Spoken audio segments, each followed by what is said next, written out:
Class 9th chapter 11 work and energy. Intext question जो है हम कंप्लीट कर चुके हैं लास्ट वीडियो में। स्टार्ट करेंगे बैक एक्सरसाइज क्वेश्चन। तो फर्स्ट क्वेश्चन है, look at the activities listed below, reason out whether और not work is done in the light of your understanding of the term work. तो work and energy में जो आपने work word का मतलब समझा है फिजिक्स में, उसके बेस पर हमें बताना है कि जो एक्टिविटीज़ नीचे दी गई हैं उसमें वर्क डन हुआ है या नहीं हुआ। ठीक है, तो देखो, work is set to be done when a force acts on a body and there is some displacement of the body. तो वर्क इज डन कब कहा जाता है? जब एक बॉडी पे फोर्स लगती है और उस फोर्स के कारण उस बॉडी में डिस्प्लेसमेंट होता है। ठीक है, या वो बॉडी कुछ डिस्टेंस कवर करती है या मोशन प्रोड्यूस करती है, तो इसको हम कहते हैं वर्क इज डन। ठीक है, अब फर्स्ट एक्टिविटी हमें गिवन है,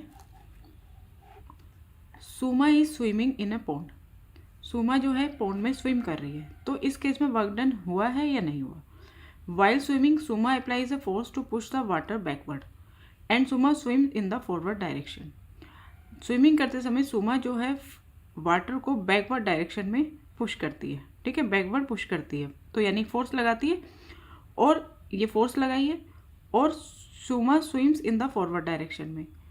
अब वाटर जो है वो सुमा को फॉरवर्ड डायरेक्शन में पुश करता है।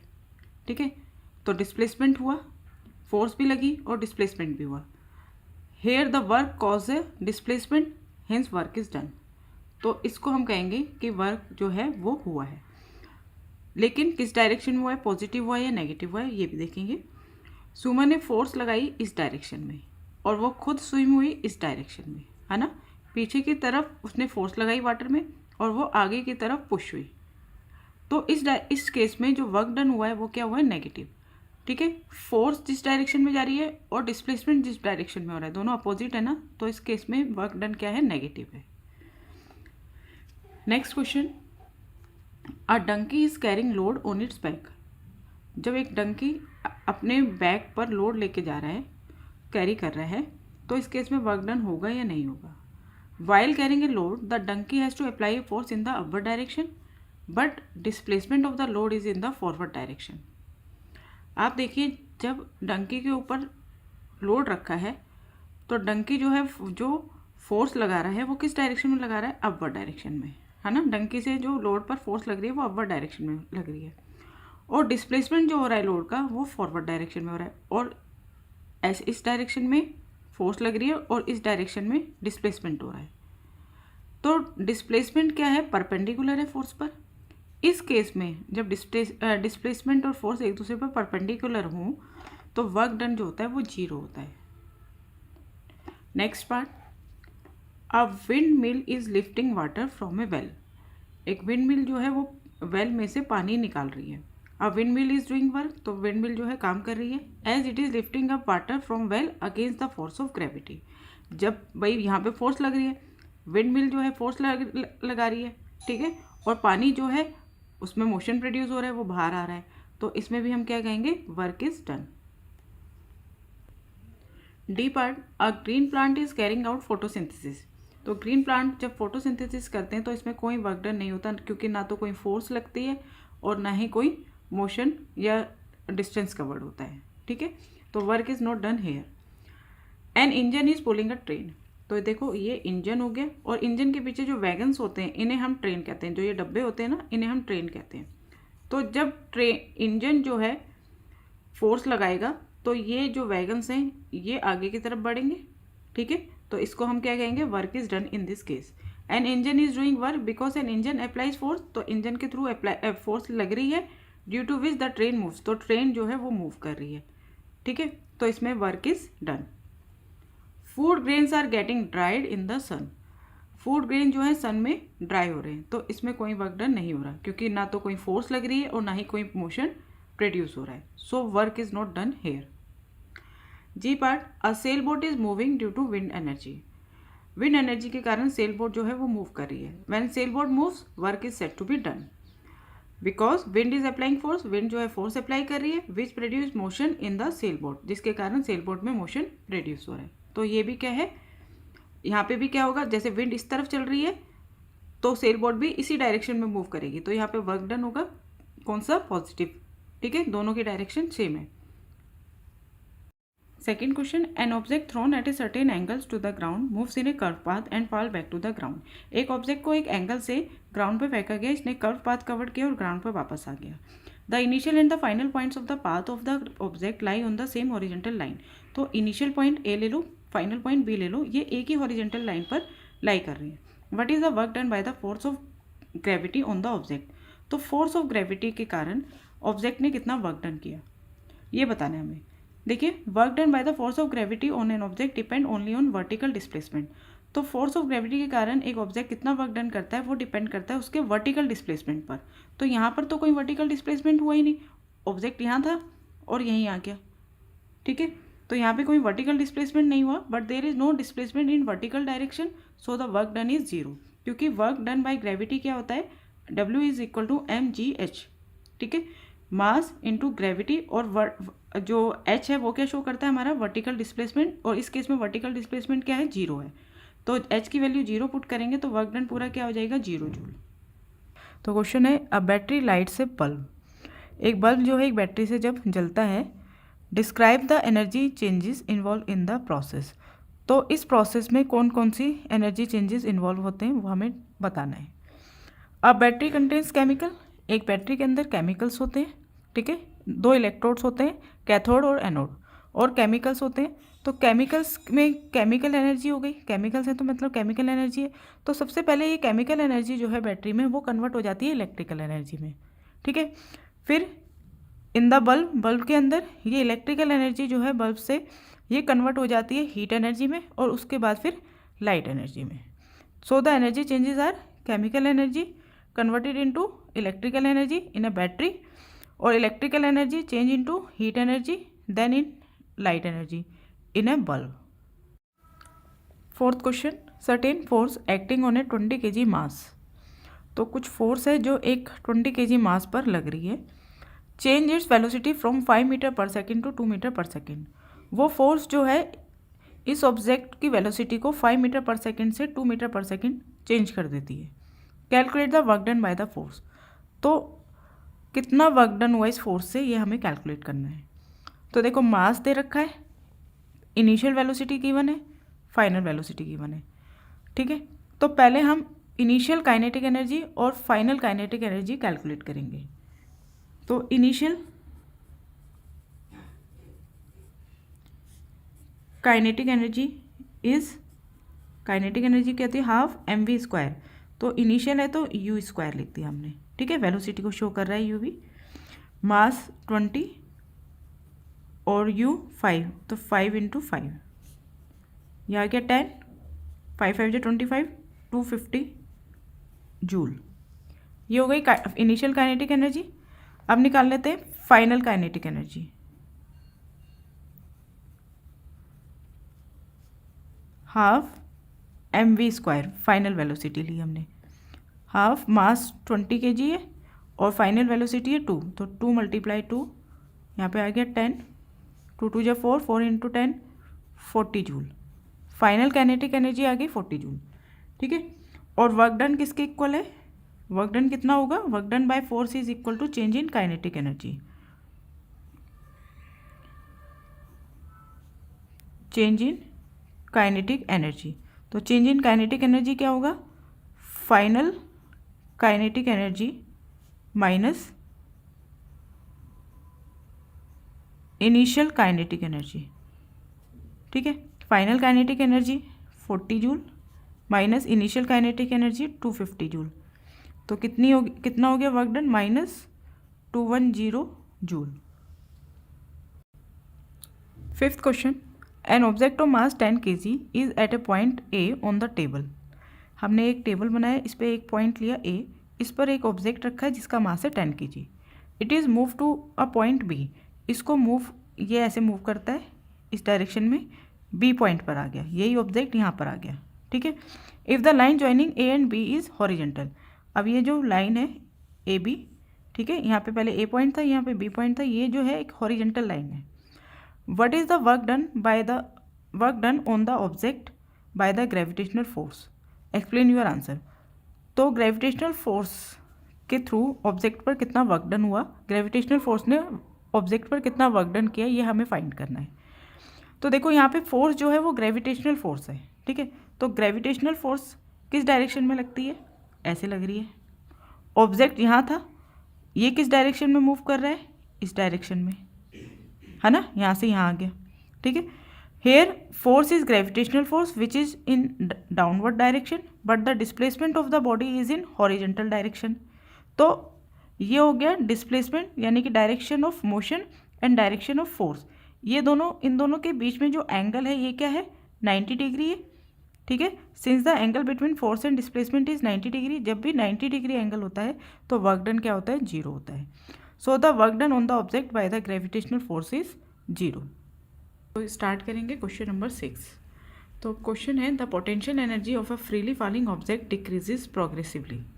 एक फ्रीली फॉलिंग ऑब्जेक्ट जो होता है उसकी पोटेंशियल एनर्जी क्या होती रहती है, डिक्रीज होती रहती है। तो ऐसा होने से पूछा है does this violate the law of conservation of energy bye. तो ऐसा होने से क्या लॉ कंजर्वेशन ऑफ एनर्जी का जो लॉ है वो वायलेट होता है यानी कि टूटता है, ये हमें बताना है। ऐसा है तो क्यों है। तो देखिए सबसे पहले law of conservation of energy क्या कहता है हम ये देख लेते हैं। According to the law of conservation of energy, energy can't be created और डिस्ट्रॉय। एनर्जी ना तो बनती है और ना ही डिस्ट्रॉय होती है, ये सिर्फ ट्रांसफॉर्म होती है वन फॉर्म से another. It can only be transformed from one form to another, ठीक है। तो आपको law of conservation of energy पता होना चाहिए इस क्वेश्चन को करने से पहले, तो वो मैंने एक्सप्लेन किया। आगे पढ़ते हैं कि इस क्वेश्चन का आंसर क्या है। As a body falls from some height it loses its potential energy. जब एक ऑब्जेक्ट या एक बॉडी ऊपर से नीचे की तरफ, ग्राउंड की तरफ आती है फ्रीली फॉल, तो उसकी पोटेंशियल एनर्जी कम होती जाती है क्योंकि उसकी जो हाइट है ग्राउंड से वो कम होती चली जाती है, तो पोटेंशियल एनर्जी भी कम होती चली जाती है। जैसे कि हम जानते हैं पोटेंशियल एनर्जी क्या होती है, m × g × h। तो height from the ground decrease होती जाएगी, जब वो नीचे की तरफ आएगी तो पोटेंशियल एनर्जी भी कम होती जाएगी, ठीक है। But its speed goes on increasing due to which its kinetic energy also goes on increasing. लेकिन जैसे ही एक फ्रीली फॉलिंग ऑब्जेक्ट जो है वो नीचे की तरफ आता है, उसकी हाइट तो कम होती रहती है लेकिन उसकी वेलोसिटी बढ़ती जाती है, ठीक है। उसकी जो वेलोसिटी है या स्पीड है वो इंक्रीज होती चली जाती है। अब काइनेटिक एनर्जी क्या होती है, काइनेटिक एनर्जी होती है हाफ mv²। तो v की वैल्यू बढ़ती जाएगी तो काइनेटिक एनर्जी भी बढ़ती जाएगी, ठीक है। अब हमने देखा कि पोटेंशियल एनर्जी तो कम हो रही है क्योंकि हाइट जो है ऑब्जेक्ट की ग्राउंड से वो कम होती जा रही है, लेकिन वेलोसिटी सेम टाइम पर बढ़ती जा रही है तो काइनेटिक एनर्जी भी बढ़ती जाएगी at any point on the time during the free fall. तो फ्री फॉल के दौरान किसी भी टाइम पर जो सम है पोटेंशियल एनर्जी और काइनेटिक एनर्जी का जो सम है वो क्या रहेगा, हमेशा सेम रहेगा या कंजर्व रहेगा, ठीक है। So there is no violation of the law of conservation of energy in this case. तो इस तरह से law of conservation of energy है उसको उसका कोई वायलेशन मतलब कोई तोड़ नहीं हो रहा इस केस में। Question number 7, what are the various energy transformations that occur when you are riding a bicycle. तो जब हम एक साइकिल को चलाते हैं तो कौन कौन सी एनर्जी ट्रांसफॉर्मेशंस होते हैं। When we are riding a bicycle we use our muscular energy to make the cycle move and our body also warm up in the process. तो हम अपनी मस्कुलर एनर्जी से साइकिल को मूव करवाते हैं और साथ के साथ इस प्रोसेस में हमारी जो बॉडी है वो वार्म अप होती है, गर्म हो जाती है। तो इस तरह muscular energy gets converted into kinetic energy and heat energy. तो साइकिल मूव कर रही है तो हमारी जो मस्कुलर एनर्जी है वो उसने साइकिल को चला दिया, मूव करा दिया, तो वो काइनेटिक एनर्जी में चेंज हो गई और हमारी जो बॉडी है वो वार्म अप हुई तो हीट एनर्जी में चेंज हो गई। तो मस्कुलर एनर्जी जो है वो ट्रांसफॉर्म हो गई हीट एनर्जी में और काइनेटिक एनर्जी में। 8th क्वेश्चन है does the transfer of energy take place when you push a huge rock with all your might and fail to move it. तो जब आप एक बड़ी सी चट्टान को अपनी सारी ताकत के साथ पुश करते हैं और ऐसा करने में आप उसको मूव करने में फेल हो जाते हैं, तो क्या इस केस में कोई ट्रांसफ़र ऑफ एनर्जी होती है। Where is the energy you spend going. तो जो आप एनर्जी यूज़ कर रहे हो वो कहाँ जाती है, ये हमसे पूछा है क्वेश्चन में। देखो, when we push a rock we apply muscular force in order to move it. जब हम एक रॉक को पुश करते हैं तो हम अपनी मस्कुलर फोर्स लगाते हैं उस पर। अब देखो, law of conservation of energy क्या कहता है? According to the law of conservation of energy can't be created और destroy, it can only be transform from one form to another. तो जो एनर्जी हमने लगाई है वो डिस्ट्रॉय तो नहीं होगी, ना क्रिएट होती है ना डिस्ट्रॉय होती है, अब वो किसी और फॉर्म में चेंज हो जाएगी। तो even though the muscular force we apply does not move the rock. अब जो एनर्जी हमने लगाई उसने रॉक को तो मूव नहीं किया, लेकिन वो एनर्जी कहाँ गई? Our energy is converted into heat energy due to which our body feels warm. लेकिन जब हम पुश करते हैं चट्टान को तो हमारा शरीर क्या हो जाता है? वार्म अप हो जाता है, गर्म हो जाता है। यानी कि जो हमने एनर्जी लगाई थी, मस्कुलर एनर्जी लगाई थी, वो किस में चेंज हो गई? हीट एनर्जी में चेंज हो गई। स्टार्ट करेंगे question number 9। A certain household has consume 250 units of energy during a month, how much energy is this in joules? तो एक घर में 250 यूनिट्स ऑफ एनर्जी कंज्यूम्ड होती है एक महीने में, तो हमें इस एनर्जी को जूल में कन्वर्ट करना है। तो देखिए 1 यूनिट ऑफ एनर्जी इक्वल होती है 1 किलोवाट आर के, ठीक है। तो 250 यूनिट्स ऑफ एनर्जी किसके इक्वल होगी? 250 किलोवाट आर, ठीक है। और 1 किलोवाट आर में 3.6 मल्टीप्लाई 10⁻⁶ जूल्स होते हैं, ठीक है। तो 250 किलोवाट आर में कितने जूल्स होंगे? 250 मल्टीप्लाई 3.6 इंटू 10⁻⁶ जूल, ठीक है। तो अब हम इसकी मल्टीप्लाई कर देंगे तो हमारी जो यूनिट है 250 किलोवाट आर वो जूल में चेंज हो जाएगी। 250 में से जो एक जीरो है वो यहाँ पे दे दो, तो ये 25 मल्टीप्लाई 3.6 मल्टीप्लाई 10⁻⁷ हो जाएगा। अब 25 की मल्टीप्लाई 3.6 से करेंगे तो ये आ जाएगा 90, ठीक है। 90 मल्टीप्लाई 10⁻⁷, और 90 में से भी एक जीरो जो है, ये जो जीरो है ये यहाँ पे दे दो, तो ये क्या बन जाएगा? 10⁸ 9 मल्टीप्लाई 10⁸ जूल। तो 250 किलोवाट आर को हमने जूल में कन्वर्ट कर लिया। 10th question, an object of mass 40 kg is raise to a height of 5 metre above the ground. तो ये हो गया ग्राउंड, यहाँ से एक 40 kg मास है, उसे 5 मीटर ग्राउंड से 5 मीटर ऊपर लेके गए। What is it's potential energy? तो यहाँ तक इसकी पोटेंशियल एनर्जी क्या होगी ये हमें फाइंड करना है, पहली बात। आगे बोला है if the object is allowed to fall. अब ऑब्जेक्ट को यहाँ से गिराया गया, find its kinetic energy when it is halfway down. तो जब ये आधे रास्ते पे पहुंचेगा तब इसकी काइनेटिक एनर्जी क्या होगी ये फाइंड करना है। जी की वैल्यू हमें 10 मीटर पर सेकेंड स्क्वायर, जी हमें 10 मीटर पर सेकेंड स्क्वायर लेना है, ठीक है। तो देखो मास हमें गिवन है 40 kg, acceleration due to gravity g 10 metre per second square, और हाइट हमें गिवन है 5 मीटर। तो पोटेंशियल एनर्जी क्या होती है? mgh, ठीक है। 40 मल्टीप्लाई जी 10 हाइट 5, इन तीनों की मल्टीप्लाई करी, हमारे पास आ गया 2000 जूल। ये आ गई पोटेंशियल एनर्जी। देखिए जब एक ऑब्जेक्ट हाइट पे, मैक्सिमम हाइट पे पहुंच जाता है तो इसमें सिर्फ पोटेंशियल एनर्जी होती है, ठीक है। अब यहाँ पर सिर्फ पोटेंशियल एनर्जी है 2000 जूल। जब वो नीचे आएगा तो ग्राउंड पर टच होने से पहले सिर्फ उसमें नीचे यहाँ तक ग्राउंड को टच करने से पहले उसमें रह जाती है सिर्फ काइनेटिक एनर्जी, और बीच रास्ते में काइनेटिक एनर्जी और पोटेंशियल एनर्जी दोनों होती हैं। तो अब हम निकाल लेंगे हाफ वे में। हाफ वे ये पूरी हाइट है 5 मीटर, तो हाफ हाइट कितनी रह जाएगी? 2.5 मीटर, 5 का आधा 2.5 मीटर। हाफ वे में पोटेंशियल एनर्जी निकाल लेते हैं, ये टोटल पोटेंशियल एनर्जी है, ठीक है। इसको हम कह देते हैं टोटल पोटेंशियल एनर्जी। अब potential energy at half way,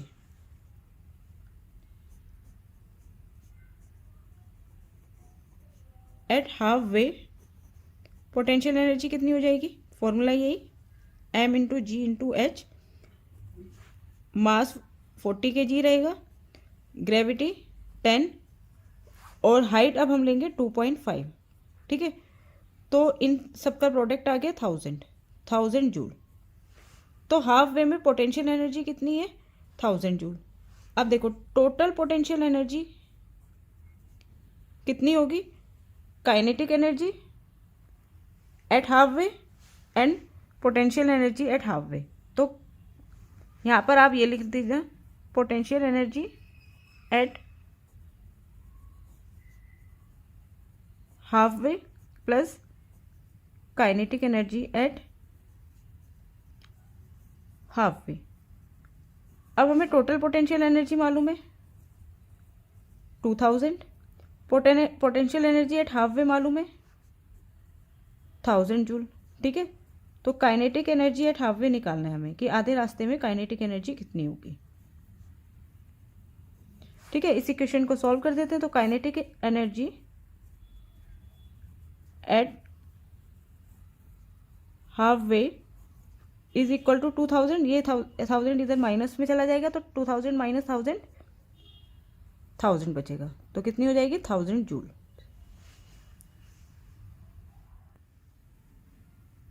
question 11, what is the work done by the force of gravity on a satellite moving around the earth. तो हमें वर्क डन बताना है फोर्स ऑफ ग्रेविटी के through जो satellite पर हो रहा है जब वो मूव कर रही है अराउंड द अर्थ। तो देखो द सैटेलाइट, जैसे कि मून कह सकते हैं आप, वो मूव करती है around the earth in a circular path. तो ये मैंने एक अर्थ ले लिया और इसके अराउंड ये एक सर्कुलर पाथ ले लिया जिसमें सैटेलाइट मूव करती है। ठीक है, अब in this case the gravitational force of earth act on a satellite at right angle to the direction of motion of satellite. देखो जो डायरेक्शन ऑफ मोशन है सैटेलाइट की वो है इस डायरेक्शन में और जो फोर्स ऑफ ग्रेविटी है वो है इस डायरेक्शन में। तो ये दोनों आपस में क्या है, परपेंडिकुलर है ना। So the work done by the earth on the satellite moving around it in a circular path is 0। तो वर्क डन क्या होगा, 0 होगा। Question number 12, can there be displacement of an object in the absence of any force acting on it. Think discuss this question with your friends and teacher. देखो क्वेश्चन में क्या है कि एक ऑब्जेक्ट जो है उसमें डिस्प्लेसमेंट हो सकता है जब उस पर फोर्स जो है वो ना हो, एब्सेंट हो, यानी कि 0 हो। तो इस केस में भी क्या पॉसिबल है कि एक ऑब्जेक्ट जो है वो डिस्प्लेसमेंट कर रहा है। तो इसका आंसर यस है। There can be displacement of an object in the absence of any force acting on it. In the absence of any force acting on it का मतलब कि जो फोर्स लग रही है, नेट फोर्स जो है वो 0 है, लेकिन डिस्प्लेसमेंट ऑब्जेक्ट में हो रहा है। ऐसा कब हो सकता है, जैसे कि हम जानते हैं force is equal to mass into acceleration. Force क्या होती है, मास इंटू एक्सेलरेशन, मास और एक्सेलरेशन का प्रोडक्ट होती है। और अगर हम बात करें कांस्टेंट वेलोसिटी की, तो कांस्टेंट वेलोसिटी का मतलब है कि एक्सेलरेशन 0 है। एक्सेलरेशन क्या होता है, चेंज इन वेलोसिटी। और जब वेलोसिटी चेंज ही नहीं होगी यानी कि कांस्टेंट होगी तो एक्सेलरेशन क्या होगा, 0 होगा। Suppose an object is moving with constant velocity. जब एक ऑब्जेक्ट कांस्टेंट वेलोसिटी के साथ मूव कर रहा है तो the net force acting on it is 0। तो जो नेट फोर्स उस पर लग रही है वो 0 होगी, क्योंकि कांस्टेंट वेलोसिटी का मतलब 0 एक्सेलरेशन होता है। तो अगर हम यहाँ पर 0 पुट करेंगे तो एम कुछ भी हो सकता है, मास 0 नहीं हो सकता, कुछ भी हो सकता है। लेकिन ए अगर 0 है तो मास और ए का जो प्रोडक्ट है वो 0 हो जाएगा, तो नेट फोर्स क्या हो जाएगी, 0 हो जाएगी। ठीक है, तो फोर्स जो है इस केस में 0 हो गई, but there is displacement along the motion of the object. लेकिन डिस्प्लेसमेंट हो रहा है, जब ऑब्जेक्ट मूव कर रहा है तो डिस्प्लेसमेंट हो रहा है। Hence there can be displacement without a force. तो हम कह सकते हैं बिना फोर्स के भी डिस्प्लेसमेंट पॉसिबल है। स्टार्ट करेंगे 13th question. A person holds a bundle of hay over his head for 30 minutes and get tired. Has he done some work or not? Justify your answer.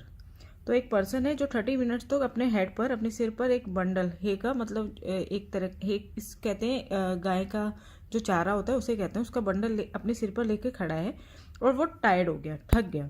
तो क्या इसने कुछ काम किया, सम वर्क डन और not. Justify your answer. तो देखो work done की 3 कंडीशन होती हैं। When force is applied, displacement take place, and the angle between the force and the displacement is not 90. ठीक है, अब याद रखेंगे, मैं लिख देती हूँ यहाँ पर। फर्स्ट है force is applied, displacement take place,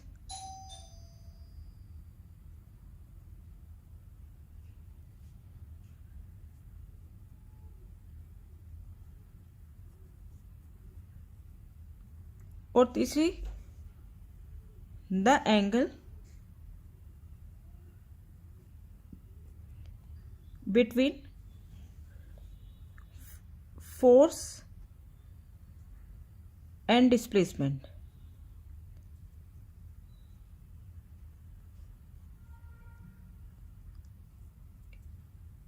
is not 90 degree,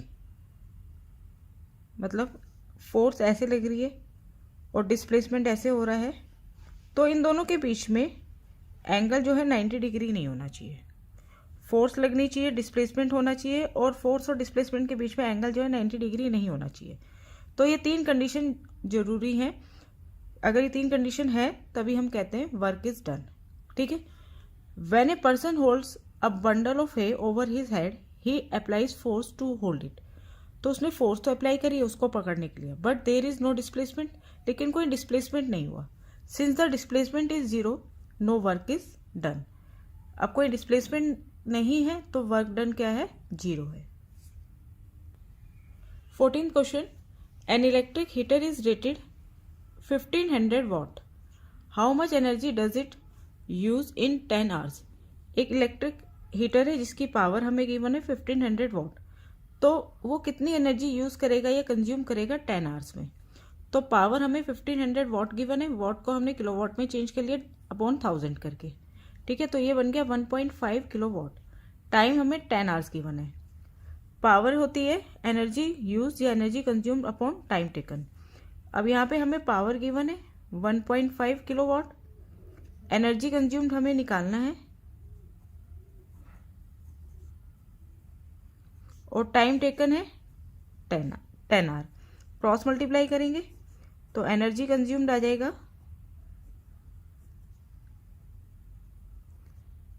1.5 multiply 10 is equal to 15। ठीक है, 15 किलो वॉट आवर। ठीक है, तो energy consumed is energy use या एनर्जी कंज्यूम्ड कुछ भी लिख सकते हैं आप, 15 किलो वॉट आवर, या फिर आप लिख सकते हैं 15 units. Question number 15, illustrate the law of conservation of energy by discussing the energy changes which occur when we draw a pendulum bob to one side and allow it to oscillate. Why does the bob eventually come to rest. तो हमें law of conservation of energy को discuss करना है किसके through, एक pendulum Bob के through, और बताना है कि कैसे कैसे एनर्जी चेंजेस होते हैं। ठीक है, तो सबसे पहले हम एक पेंडुलम बॉब बना लेते हैं। ये हमने एक रिजिड सपोर्ट बना लिया और यहाँ से एक स्ट्रिंग लिया, स्ट्रिंग से हमने एक मेटेलिक बॉब को टाइट कर दिया। ठीक है, यहाँ पे अभी जो ये सेंटर पोजीशन है इसे हम कहेंगे मेन पोजीशन।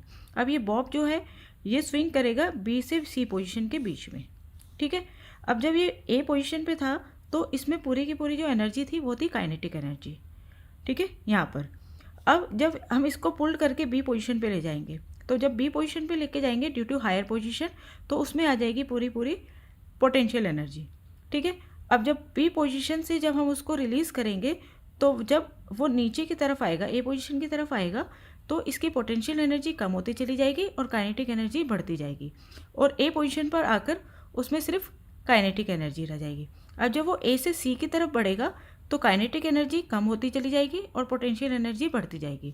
सी पोजीशन पर आकर वो एक शॉर्ट पीरियड के लिए, शॉर्ट टाइम के लिए स्टॉप होगा, और जब वो स्टॉप होगा तो इसमें सिर्फ कौन सी एनर्जी रह जाएगी, पोटेंशियल एनर्जी, और काइनेटिक एनर्जी जीरो हो जाएगी। ठीक है, अब इसी चीज़ को हम देखते हैं कि हमें लिखना कैसे है। Initially the simple pendulum is at rest with its Bob in the main position ए। तो ये मेन पोजिशन है ए, और यहाँ पर ये बॉब जो है रेस्ट पर है। When the bob is pulled to one side to position B and then release, the bob starts swinging between B and C. तो जब हम इसे A से B पोजीशन पे लेके जाएंगे और रिलीज करेंगे तो वो B to C position swing करेगा।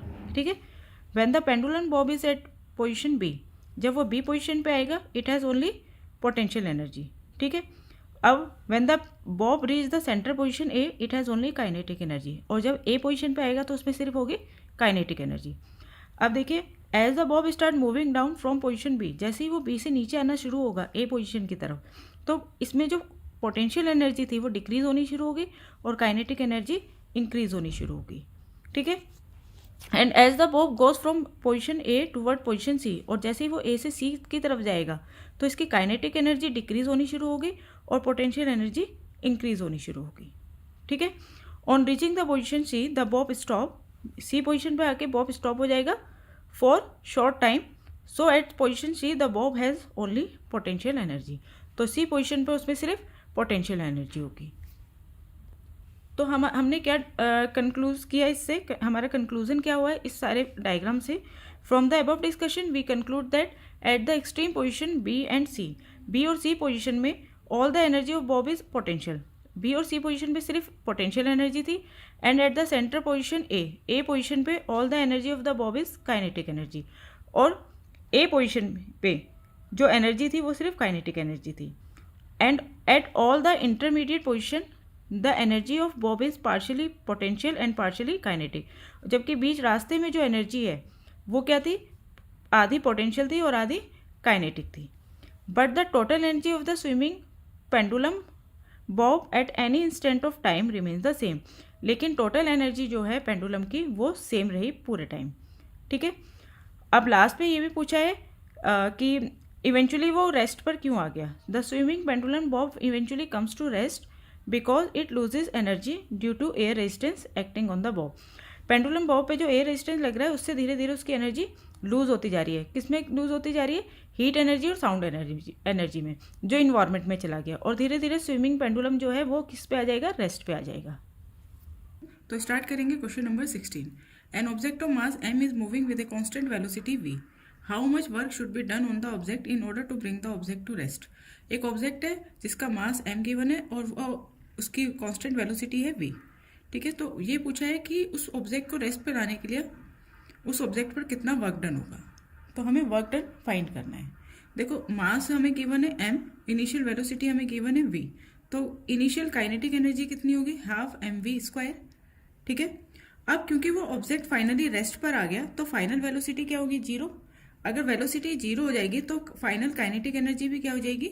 0 हो जाएगी।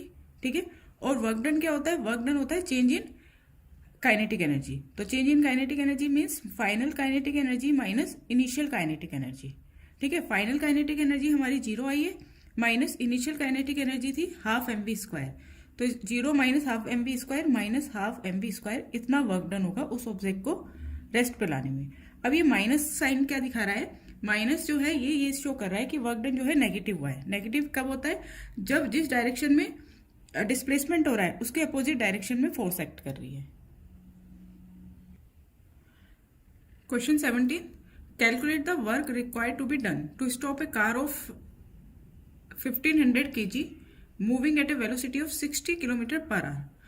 यहाँ पे भी हमसे ये पूछा है कि कितना वर्क डन होगा एक कार को स्टॉप करने पे जिसका मास हमें गिवन है 1500 kg और जो मूव कर रही है with a velocity 60 kilometre per our. ठीक है, तो हम इस केस में भी ये हमें मास दे रखा है, ये वेलोसिटी गिवन है, तो पहले हम इसकी काइनेटिक एनर्जी निकालेंगे, इनिशियल काइनेटिक एनर्जी। तो देखिए, वेलोसिटी हमें मीटर पर सेकंड में चेंज करनी होगी। ठीक है, मास केजी में होता है और वेलोसिटी मीटर पर सेकंड में होती है, और हमें गिवन है किलोमीटर पर आवर में। तो किलोमीटर पर आवर को मीटर पर सेकंड में चेंज करने के लिए हम 5/18 से मल्टीप्लाई कर देंगे। ठीक है, तो 60 किलोमीटर पर आवर है, तो इसको मीटर पर सेकंड में चेंज करने के लिए हमने मल्टीप्लाई कर दिया 5/18 से। तो अब इसको हम रिड्यूस कर देते हैं, 6 3 जा 18, 6 10 जा 60, तो ये बन गया हमारे पास 50/3 मीटर पर सेकेंड। ये आ गई वेलोसिटी। अब हम निकालेंगे इनिशियल काइनेटिक एनर्जी।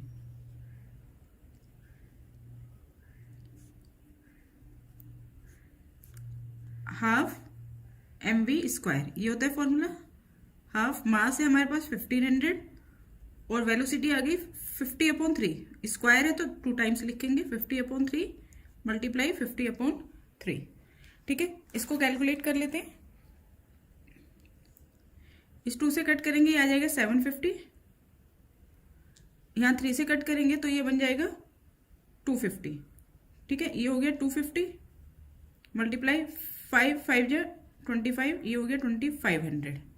ठीक है, और अपॉन में है हमारे पास 3, 25 मल्टीप्लाई 25, 6 2 5, 1 2 3, 3 0 हो गई और डिवाइड में 3 है। ठीक है, 6 2 5 000, इसको 3 से डिवाइड करा तो ये आ गया हमारे पास 208 333.33 चलता जाएगा जूल।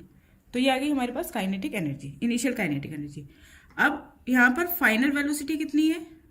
क्योंकि वो ऑब्जेक्ट क्या है, उसको रेस्ट पर लाना है ना, स्टॉप करना है ना, तो फाइनल वेलोसिटी क्या हो जाएगी? 0।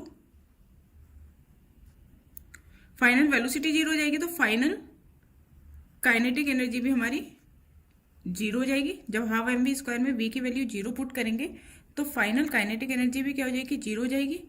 और अभी हमने पढ़ा इससे पहले वाले क्वेश्चन में वर्क डन क्या होता है, work done is equal to change in kinetic energy, final kinetic energy minus initial kinetic energy. तो फाइनल काइनेटिक एनर्जी हमारे पास जीरो है माइनस इनिशियल काइनेटिक एनर्जी 208,333.3 है। तो वर्क डन कितना आ गया, माइनस 208,333.3 जूल। ठीक है। 18th question, in each of the following a force F is acting on an object of mass m। ये हमें मास m गिवन है, इस पर F फोर्स एक्ट कर रही है। The direction of displacement is from west to east shown by the longer arrow. अब longer arrow जो है ये हमें डायरेक्शन ऑफ डिस्प्लेसमेंट शो कर रहा है, जो हो रही है वेस्ट से ईस्ट की तरफ। Observe the diagram carefully and state whether that work done by the force is negative, positive और जीरो।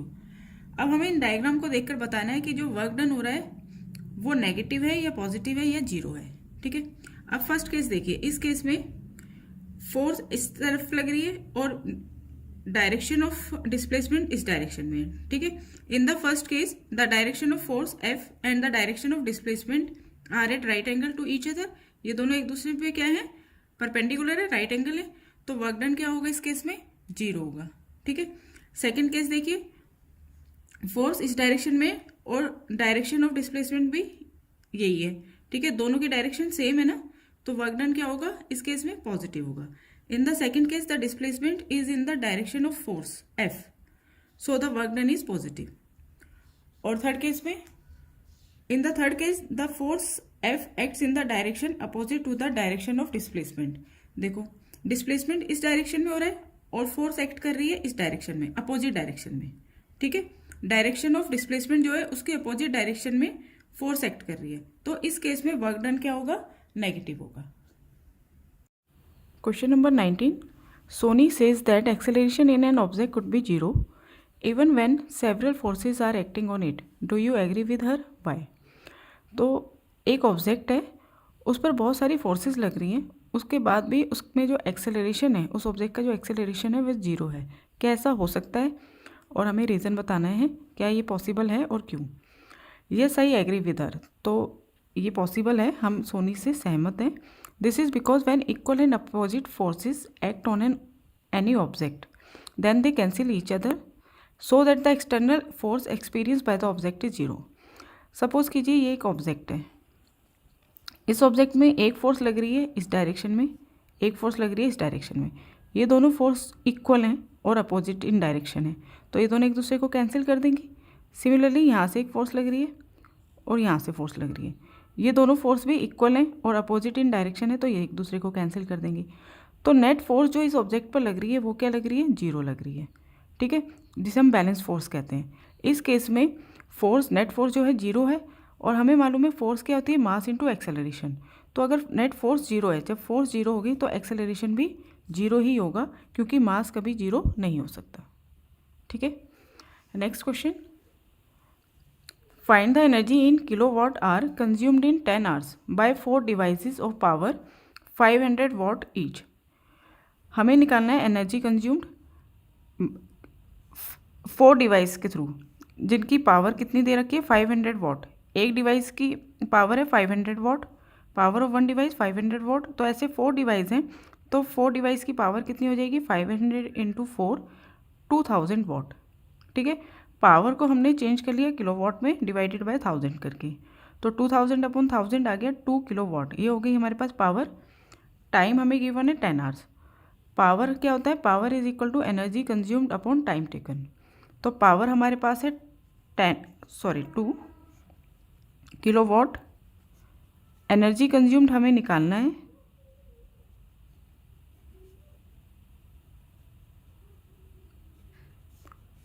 और टाइम टेकन दे रखा है 10 आवर। ठीक है, तो एनर्जी कंज्यूम्ड क्या हो जाएगा,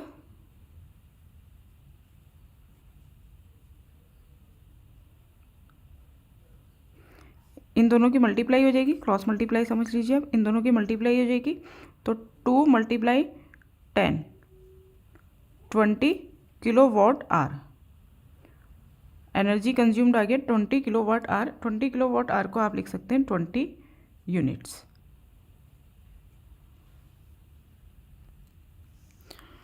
21st question, a freely falling object eventually stops on reaching the ground, what happen to its kinetic energy. Freely falling object जो है जब वो ग्राउंड पे पहुंचता है तो वो स्टॉप हो जाता है, तो उसकी काइनेटिक एनर्जी में क्या होता है। तो देखो, जब एक ऑब्जेक्ट हाइट पर होता है तो इसमें होती है पूरी की पूरी kinetic energy, potential energy. Potential energy convert होती चली जाती है काइनेटिक एनर्जी में। पोटेंशियल एनर्जी कम होती जाएगी और काइनेटिक एनर्जी बढ़ती जाएगी जैसे ही वो ऑब्जेक्ट फॉल होना शुरू होगा। और जैसे ही वो हिट करता है ग्राउंड पर तो वो पूरी की पूरी काइनेटिक एनर्जी जो है वो चेंज हो जाती है हीट एनर्जी में, साउंड एनर्जी में, और कुछ चली जाती है ग्राउंड में। ठीक है। When A freely falling body false it's potential energy is converted into kinetic energy. तो पहले तो पोटेंशियल एनर्जी कम होनी शुरू होगी, पोटेंशियल एनर्जी डिक्रीज होगी और काइनेटिक एनर्जी इंक्रीज होगी। As it hit the ground, जैसे ही वो हिट करती है ग्राउंड पे तो सारी की सारी काइनेटिक एनर्जी जो है वो कन्वर्ट हो जाती है हीट एनर्जी में, साउंड एनर्जी में, और some of its kinetic energy is transfer to the ground. और कुछ काइनेटिक एनर्जी ग्राउंड पे चली जाती है, क्योंकि जैसे ही वो ग्राउंड पर गिरती है तो जहाँ पर कोलिशन होता है ग्राउंड और ऑब्जेक्ट के बीच में, जहाँ कोलिशन होता है वहाँ पे ग्राउंड की जो शेप है वो थोड़ी सी डिफॉर्म हो सकती है। ठीक है। तो इसलिए कुछ एनर्जी जो है वो ग्राउंड में ट्रांसफ़र हो जाती है।